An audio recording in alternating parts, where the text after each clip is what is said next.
Radio DJ and fan of a girl group on leave after promoting cyberbullying towards SB19.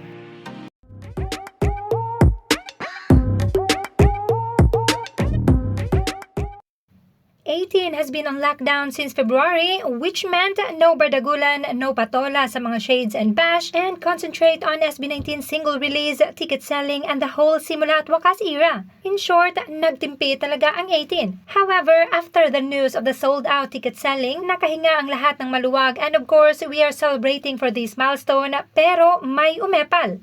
Isang Bini fan na nagngangalang DJ Airfunk na radio DJ pala ng radyo natin Kalbayog. Ang sabi pa nito, take note, ginawa nilang test group ang Bini kung makaka-sold out ba or kung how much ang tickets. Ilang days ba na sold out, pinag-aralan nila ng matagal na panahon, no rush, how to easily pull down the girls, baka hindi nyo yan napapansin. And aside from this post ay napakarami pa which are triggering fan wars, inciting hates, and promoting cyberbullying against SB19. And since sobra na talaga at marami na ding oras ang 18 ay heto, sinugod ang official Facebook page ng radyo natin Kalbayog. Marami ang nagkomento sa kanya mismong video at nag-private message citing his unethical acts and unprofessionalism. Nag-post naman ang nasabing radio station but was soon deleted. Hours later, dinilit na din ito ang latest video ni DJ Airfunk at sinagot ang mga private messages. Ayon dito, Airfunk is not connected with Radio Natin station, not employed. His program in the station is on a block time program. We called his attention already, advised him to refrain from posting personal opinions that will affect the station.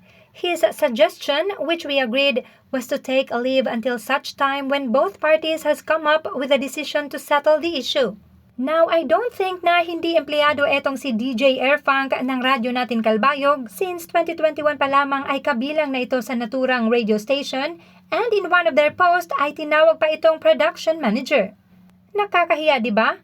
A radio DJ at marahil ay isang production manager pero kung umasta ay parang isang batang fan na walang pinag-aralan. Parang isang bata na pinupush ang ibang mga bata para awayin ang kaaway nito. But with him, he is using his words with malice and misinformation, so Blooms will attack SB19 even more. Wala naman sanang problema kung hindi niya trip ang SB19 o fan siya ng Bini, but to incite hate and promote cyberbullying against a group na wala namang ginawang masama sa kanya ay napaka-unprofessional at nakakawala ng respeto. Well, siguro ay sakto lang din siya sa kanyang kinaroroonan dahil kung isa siyang 18, panigurado kapwa 18 lang din ang magpupulis sa kanya.